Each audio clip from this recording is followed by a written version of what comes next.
So if you guys have questions, raise your hand and we'll call on you and you can ask questions away.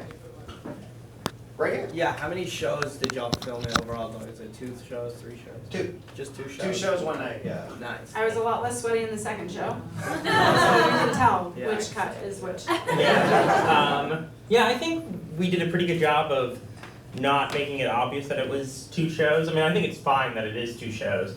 But yeah, I think it's, this is a small room, so like, we had cameras on a lot of audience members, so we were kind of aware that like people could track like who was where, but. And by the way, I've seen this footage so many times that like the people who are in it are like celebrities to me. So if I'm weird to any of you, I've just seen your faces like so much.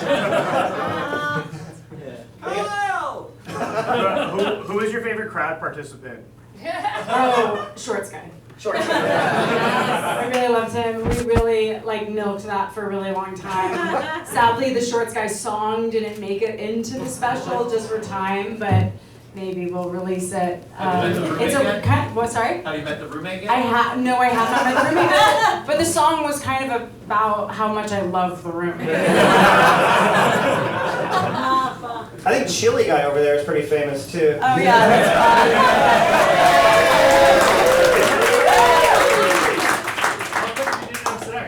Oh God! It's great. Yeah, I've only had sex I think with like 1 person in this room, so that's pretty cool. Yeah, it's good. Over Yeah. here. What kind of balloons did you need that you didn't have? For some reason, I was like really underprepared for my balloon apron. I had so much going on, so I was like missing key essential colors, which makes no sense looking back at my Emily brain, but like should have prepared that, but I didn't. So it's just like underprepared. I think I just didn't have red. Yeah. Yeah, but it's just like a big color for balloons. In the corner. In the corner. You just you may have told me this before, but explain the moment where you were like, balloons, comedy, staged together, yes. Oh, yeah. It was after a long shift at the Rainforest Cafe. It was probably in 2022 or 3. And I had my balloons and after a shift, and I didn't really feel like doing my set. And I was like, I just asked the producer, Mike Perkins, if I could just fuck around on stage and kind of riff while doing my jokes, but making my jokes look like improvised kind of, and he was like, yeah, do balloons, do whatever you want. And then that accidentally got way too much attention online, way more than I would have liked. And then because I just sucked the dick of the algorithm, I just kind of accidentally became a slave to it, because that's what people wanted from me, and so I just kept doing it. But balloons was my job, so that's like asking your friend who's a bartender to be like, hey, why don't you cook up some drinks, It's that's not fun for your friend. So when people balloons was literally how I paid for rent for the past 10 years. So it just merged accidentally, and it's also this very much I grew up watching Johnny Carson because we didn't have normal TV in my house. I didn't even know what Comedy Central was until I was 17, and I was like, what? There's other shows? And but yeah, so I kind of really love that vaudevillian Tonight Show style, and so I just kind of I enjoyed doing it. It gave have you guys seen that guy on Johnny Carson who just that guy's iconic. I think you can follow him on Facebook, and I think you could hire him today. But I love that type of stuff. It's really fun. So yeah. Questions? Right. When you guys did the first one, because you did twice in the same night, right? Yeah. How long did you go for each show, and then was there what was the gap between the second to the next show? Did you guys regroup? Did you First show I think there's 20 minutes in between the shows. 7:30 to 9 and 9:30 to 11. Yeah. Did you get a chance to regroup? Did you get a chance to talk about anything that worked? Didn't No, my mom was literally cornering me, being like, "Do you like this sweater? Do you want it?" She would go talk to everybody on the patio. I would wrangle her back, and then I was like, "Rain check." We also there was a video village in which usually the green room. So even if there is a place for the performer to retreat, there's so much shit back there, and I tried to be cognizant of that. I would kind of be let's make sure that the performer has time to recharge, but it's just we were throwing. Did you think that? I felt like I was. It felt like I was doing a great job, definitely. But yeah, it is like, we. Let's splash water on her. Throw her back out there. That's how it was in vaudeville. You like vaudeville, that's how performers were treated. Drew was also an improviser. Yeah. And then there was an opener, Noah Copper, who's a great comic. Hey, Yeah. So, Yeah. Any other questions? Yes. What was the editing process like? Ooh. Well, I want to real quickly shout out our editor, Alec, Alec is who the could not be here right now because he's filming his feature debut in Iceland. Alec is an Iceland. He's been working on this Iceland movie for like 2 years, and he's finally doing it. He's doing it in 10 days with a... And he has like a month-old baby at home, so you know he's dedicated to the craft. Yeah. He's like, I gotta do this now. But, I would definitely consider Alec like the, third, he should be the person He in should my be here. seat. He should Yeah. be here. But how the process went is we wrapped on this in December, and then we were like, I think we can knock this out in like a month. And then something happened in January that made it very hard to work in Los Angeles. And we were also editing multiple of these. And I kind of gave Alec, I was like, edit both shows. We feel like one might be stronger, but I want you to make an edit of what you think the show should be. And what you see in the special, that post session, was I think the first sit down we had to show you all the first cut. And Alec, God bless him, he was so pissed off at me because I was like, let's get a camera in here. I was like, it'd be fun. Let's get a camera in here. Let's record this. And he, I think he was under the impression maybe, it's first time you show someone something, you're like, this is going to be easy breezy notes and we're going to be done. And surely enough, we had a lot of opinions on what from both shows should go in or shouldn't go in. And so he was just... I had frame-to-frame notes. Yeah. I was set up from the first show, pay off from the second show, minute 42:01 should be in this part. We were they were severely underpaid for the notes that I would slide, that we would slide to them. But our note session, it was incredible. The editor went above and beyond, but we all melded and had the same vision, so that's why it worked. Yeah. And it wasn't terrible that we spent 4 hours together 4 times. Yeah, I think so. And Alec, I think this was his first special, and for 2 hours that are completely different, and it isn't what you have. We gave him a lot of autonomy, which can be difficult, and by the end of it, he was I don't know, I was so impressed with just how confident and self-possessed he was in putting it together. And I think we also all had kind of similar points of view of what we liked in comedy specials, like Rory Scovel, whether kind of we obviously got fancy with some of the camera stuff. And I think that, Mike had a lot of good ideas. Chad, our DP, had a lot of great ideas. Shout out Chad Barr. So a tremendous amount of latitude to have 6 cameras rolling in here, some of which were on easy rigs that we had.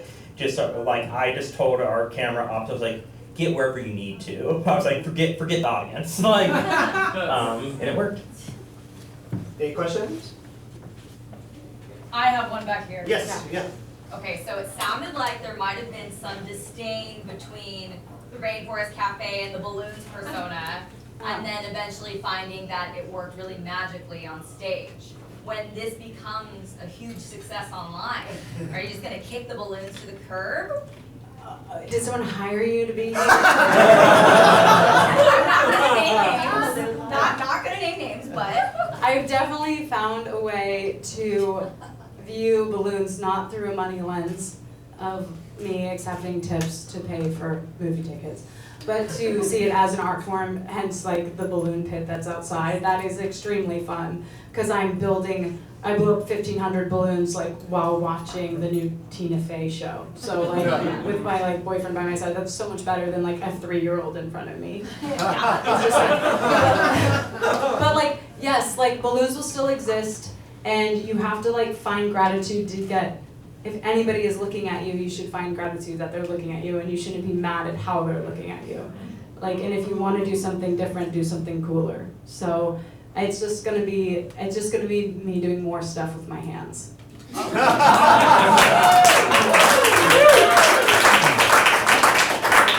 I will say that she burned no material on this, and so like we'll do shows where she does no balloons and she plays guitar, and people love that. Or she doesn't play guitar at all; she just does straight stand-up, and people are like, "I didn't even know you had that." So she has a lot of tools that you'll see a lot more of them soon. Yeah, hopefully. and also like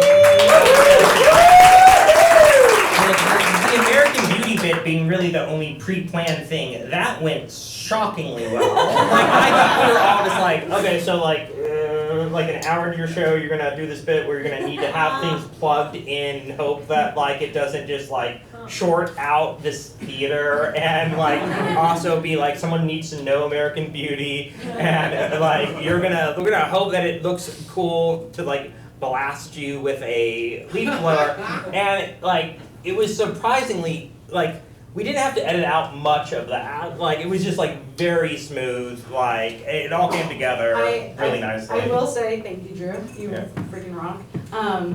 You got water in between that. Good call. That's incredible. We need the leaf blower. Yeah, we need the leaf. Get the leaf blower out. I will say though, a lot of I'm looking out at a ton of creators, a ton of creative people. Mike is one of the first people in my life where, like, I mean, I've had incredible collaborators, of course, but like in the comedy world, to have a director say yes to almost all my ideas is literally insane, because that bag bit could have easily died on the floor. I literally just said, what if I did this bag bit? It's gonna be so funny. And Mike's like, yeah. And he's like, do you have the song? I was like, no. And the day before the show, he's like, do you have the song? I was like, I'll do it now. But I'm just like, Mike, you fucking rock. You said yes to so many of my ideas. You're the best. Like, you're the best. And so just find yourself somebody who believes in you. You need to find somebody who believes in you to work with, or otherwise all your ideas will fall on the floor and you'll never get to know if they did well or not. There's a picture of me and Noah Kopfer in the back. When the bag bit worked, we're piling on top of each other, screaming like how happy it was. That was a real like when you were watching the back, it was very emotional to see that come together. Yeah. We got the lights, so I guess we have time for two more, and then we'll party on the patio. So right here. How was the back bit in the other show? Also good. She crushed everything in the first show. I was like, you're free to do whatever in the second show. And the second show, there was like moments that were like way better. Yeah, yes, but I think the first show, yeah, it was delightful. He wasn't as like actually technically good. Like the second shot, the bags were actually like I'm actually having a good time. I thought it was beautiful. The second guy, not beautiful. It was like failing, and it's like classic comedy. Like, and so but the second guy just wasn't as. He was a little more nervous. The fungus toe guy or whatever. He had this like confidence, and he really like did it. He was having a ball. He was having a ball. I loved it. It was so delightful. Yeah. Who wants to ask the last question? You're very cool, it seems like. So. You're sitting in the same chair. That's my favorite trick. How did you pick the title? It was something you riffed in the show. Something you riffed You in the misspoke in the show. We decided it was kind of cool. And I think I think during the edit sessions, the idea for the poster came, and that was just like so fun. And Temporary Beautiful then, when we were like Temporary Beautiful, and Mike or somebody was like, that's a great title. And then I was like, wait, that's a good poster. So I got really obsessed with to match the. Did you guys see the poster? Yeah. Jill, I need to see her. Jill, where you shot the poster? Yeah, Jill. Yes! Stood on a ladder, not safe, Fantastic. not safe, above my head. Yeah. And then Jake Lloyd Bacon made the rest of it. Jake, say hi. Jake! I did the title design. Yes, you did. Drew did everything else. No, I did everything else. Ernie did the color correction. Cameron Bina did sound. Our whole team. Yeah. We couldn't do without it. Chad was amazing DP. And I just want to give a huge shout out to Sean Casey, who funded the whole thing, who Shout out to eaten Sean. with me, who runs this theater. Thank you, Sean. He's not even sitting in a chair. Thank you, Sean. Sean made many dreams. Yes, very good. One more time for Emily Brown. Woo!